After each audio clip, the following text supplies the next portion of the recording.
नमस्कार दोस्तों, welcome to सरकार स्टडी बेस्ड एजुकेशन। चलिए इस क्लास में हम बात करने वाले हैं features of Java. Features of Java का मतलब हो जाता है इसकी विशेषताएं मतलब इसके क्या क्या लक्षण हो सकते हैं, क्या क्या इसका ऑब्जेक्टिव है, किस प्रकार ये काम करती है, सारी चीज़ यहाँ पे हमको देखने को मिल जाती है किसके अंतर्गत, फीचर्स ऑफ जावा के अंतर्गत। इन फीचर्स को हम जो है जावा के बज वर्ड्स भी बोल सकते हैं। बज वर्ड्स का मतलब हो जाता है चर्चित शब्द, यानी कि जावा के अंतर्गत जो चर्चा में जो जितने भी शब्द होते हैं उनको फीचर्स ऑफ जावा के अंतर्गत हम देखने को मिल जाता है। तो चलिए यहाँ पे हम देख लेते हैं एक एक करके इसके सारे फीचर्स। जैसे हम बात करें यहाँ पे तो ये जो काफ़ी सिंपल लैंग्वेज है, सीखने में काफ़ी आसान है, ऑब्जेक्ट ओरिएंटेड प्रोग्रामिंग लैंग्वेज है, पोर्टेबल लैंग्वेज है, प्लेटफॉर्म इंडिपेंडेंट है, सिक्योर्ड है, रोब्यूस्ट है यानी कि काफ़ी मजबूत है। इसके अलावा हमको देखने मिल जाता है आर्किटेक्चरल न्यूट्रल देखने को मिल जाता है, इंटरप्रेटेड लैंग्वेज है, हाई परफॉर्मेंस लैंग्वेज है, मल्टी थ्रेडेड है, डिस्ट्रीब्यूटेड है, डायनेमिक है। तो यहाँ पे हमको इतने सारे फीचर्स देखने को मिल जाते हैं और ज़्यादा फीचर्स भी है, पर हम यहाँ कुछ मुख्य फीचर्स के बारे में एक एक करके डिस्क्राइब करेंगे। तो चलिए शुरू करते हैं। सबसे पहले बात करते हैं सिंपल। सिंपल है कैसे? सिंपल मतलब काफ़ी मतलब सरल लैंग्वेज है या साधारण लैंग्वेज है, सीखने में काफ़ी इजी है, हम आसानी से इसके सिंटैक्स को सीख सकते हैं।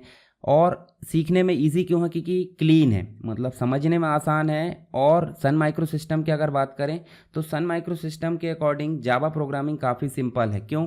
क्योंकि आपको देखने को मिलेगा, हम इसके पहले C++ के बारे में पढ़ चुके हैं। तो C++ ऑब्जेक्ट ओरिएंटेड प्रोग्रामिंग है, ओप्स लैंग्वेज है, और इसके जितने भी सिंटैक्स है और जितने भी फीचर्स है सब किसके अंतर्गत लाए गए हैं? जावा के अंतर्गत। परंतु ध्यान देने योग्य बात यह है कि C++ के अंतर्गत ऐसे कुछ फीचर्स जो हमको यहाँ पे काम नहीं आते थे, मतलब बहुत सारी प्रॉब्लम्स थी उसमें, उन फीचर्स को रिमूव कर दिया गया है। जैसे कि एक्सप्लिसिट जो पॉइंटर हुआ करता था, ऑपरेटर ओवरलोडिंग होती थी, इन सारी चीज़ों को यहाँ पे हटा दिया गया है। मतलब जावा के अंतर्गत C++ के कुछ फीचर्स को हटा दिया गया है जो अनयूज्ड थे।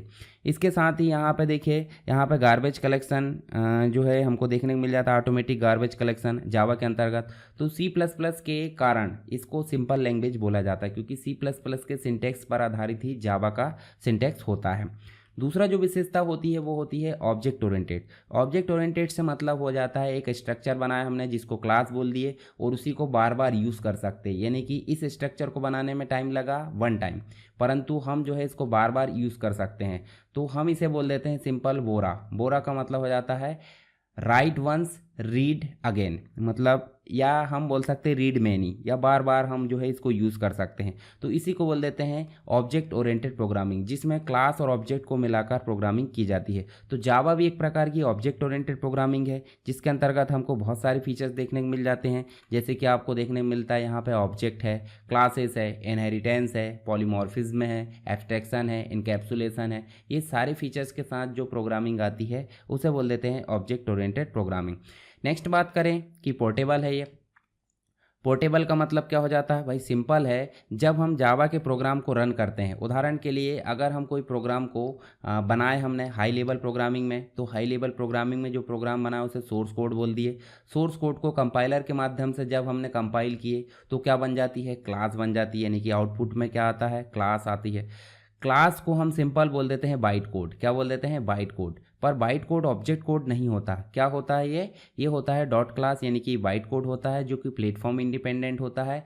इस कोड को हम किसी भी प्लेटफॉर्म पर रन कर सकते हैं, यानी कि हम इसको मैक के प्लेटफॉर्म पर रन कर सकते हैं, हम इसको लाइनक्स के प्लेटफॉर्म पर रन कर सकते हैं, और हम इसको विंडोज़ कोई भी सिस्टम में इसको रन कर सकते हैं, बशर्ते इसमें जावा होना चाहिए। ठीक है, तो इसलिए इसे बोल देता है पोर्टेबल लैंग्वेज, और साथ ही इसको प्लेटफॉर्म इंडिपेंडेंट लैंग्वेज भी बोल दिया जाता है। प्लेटफॉर्म इंडिपेंडेंट बोले तो भाई सिंपल सी बात है, C और C++ में ऐसा नहीं होता था, क्योंकि उसके प्रोग्राम को प्लेटफॉर्म डिपेंडेंट बोला जाता था। परंतु जावा का जो बाइट कोड है, बाइट कोड को हम सिंपल, जैसे हमने जावा प्रोग्राम लिखे कंपाइलर के माध्यम से, जावा C जिसे बोलते हैं उसे कंपाइल करें, जावा बाइट कोड बना, इसे हम जो है किसी भी प्लेटफॉर्म पर रन कर सकते हैं, विंडोज़ में, लाइनक्स में और मैक में। यानी कि पोर्टेबल के साथ साथ ये कैसी लैंग्वेज है? ये प्लेटफॉर्म इंडिपेंडेंट लैंग्वेज भी मानी जाती है।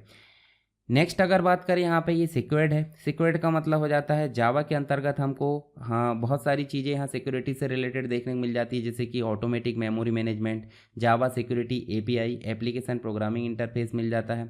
सिक्योर क्लास लोडिंग देखने को मिल जाती है, वाइट कोड वेरिफिकेशन है, स्ट्रॉन्ग डाटा टाइपिंग देखने को मिल जाती है, साथ ही साथ हमको नो एक्सप्लिसिट जो पॉइंटर है वो देखने को मिल जाता है। जावा प्रोग्राम जो है एक प्रकार से वर्चुअल मशीन सैंडबॉक्स यहाँ पे हो जाता है, क्लास लोडर हो जाता है, वाइट कोड वेरीफायर हो जाता है, सिक्योरिटी मैनेजर हो जाता है। तो सारी विशेषताओं के कारण इसको सिक्योर्ड लैंग्वेज बोला जाता है, किसको, जावा को।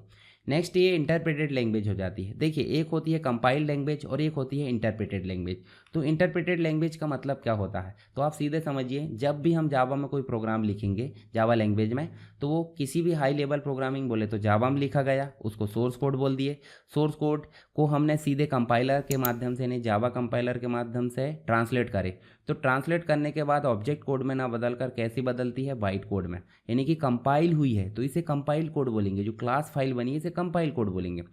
पर मशीन के लिए, इसको ले जाने के लिए इसको सिर्फ क्या करना पड़ता है, इंटरप्रेटर का उपयोग करना पड़ता है। यानी कि क्लास फाइल को जब इंटरप्रेटर का उपयोग होगा तभी वो मशीन कोड में बदलेगी। तो इस कारण हम बोल देते हैं जावा कंपाइल्ड लैंग्वेज ना होकर क्या है, इंटरप्रेटेड लैंग्वेज है। यानी कि यहाँ पे इंटरप्रेटर के माध्यम से जो क्लास फाइल यानी बाइट कोड है मशीन कोड में बदला जाता है, तभी वो रनिंग योग्य कोड माना जाता है। यानी कि रियल टाइम पे जो मशीन है वो रन क्या करेगी, मशीन कोड को। और किसके द्वारा प्रोड्यूस किया गया है, इंटरप्रेटर के द्वारा।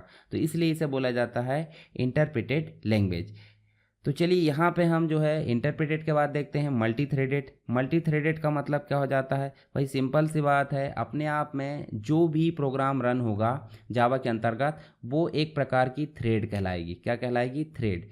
तो जब मशीन के अंतर्गत जब रन होती कोई चीज़ें तो बहुत सारी प्रोग्राम हो सकती है, बहुत सारे प्रोग्राम या बहुत सारे जो प्रोसेस हो सकती है। तो हर एक प्रोग्राम को अपने आप में किस प्रकार रन करना है, यानी कि कोई भी प्रोग्राम प्रोसेस कैसे शुरू होगी, किस प्रकार रन होगी, कब तक जो है वेट करेगी कोई दूसरा प्रोग्राम है तो, और कब उसका जो है एंड होगा यानी कि स्टॉप होगी, ये सारी चीज़ें मेंटेन कौन करता है, मल्टी थ्रेडिंग। और मल्टी थ्रेडिंग की फैसिलिटी किसके अंतर्गत मिल जाती है, जावा प्रोग्रामिंग के अंतर्गत मिल जाती है। तो ये फैसिलिटी भी हमको किसके अंतर्गत मिल जाती है, जावा प्रोग्रामिंग में, मल्टी थ्रेडेड की। यहाँ पे बहुत सारे और जो फीचर्स है वो देखने को मिल जाते हैं, जैसे हमने शुरू में देखे थे। तो यहाँ पे देखिए आपको देखने को मिल जाता है डिस्ट्रीब्यूटेड मिल जाती है, यानी कि इसके द्वारा जो भी हम सिस्टम तैयार करेंगे वो हमको बहुत सारे जो प्लेटफॉर्म है वो देखने को मिल जाते हैं। डायनेमिक मिल जाती है, वर्तमान में अगर देखें तो जो भी हम वर्तमान में काम कर रहे हैं रन टाइम पे उसमें परिवर्तन यहाँ पे देखने को मिल जाता है। साथ ही ये जो है काफ़ी हाई परफॉर्मेंस देखने को मिल जाती है, यानी कि जावा के अंतर्गत जो चीज़ें लिखी जाती है वो सी और C++ से काफ़ी ज़्यादा पावरफुल मिल जाती है। तो यहाँ पे हमने कुछ फीचर्स के बारे में बात करें, काफ़ी रोबस्ट लैंग्वेज है ये। इसके फीचर्स को जावा बज़वर्ड के नाम से जाना जाता है। आई होप आपको सारे फीचर्स यहाँ पे समझ में आए होंगे। इसके बाद हम बात करेंगे इसके एप्लीकेशंस की, यानी कि जावा का उपयोग कहाँ कहाँ किया जाता है, तो वो सारी चीज़ें हम देखेंगे नेक्स्ट क्लास में। इस क्लास में आप जो भी समझे है उसके बारे में आपको कोई डाउट है तो आप मुझे कमेंट बॉक्स में बताइए। वीडियो पसंद आता तो लाइक करें, शेयर करें और अपने दोस्तों के साथ जो है चैनल के बारे में बताएं। और चैनल पर नए हैं तो आप जो है इसे सब्सक्राइब कर लीजिए ताकि आने वाले वीडियोस की नोटिफिकेशन आपको मिल जाए। तो चलिए मिलते हैं नेक्स्ट क्लास में, तब तक के लिए जय हिंद।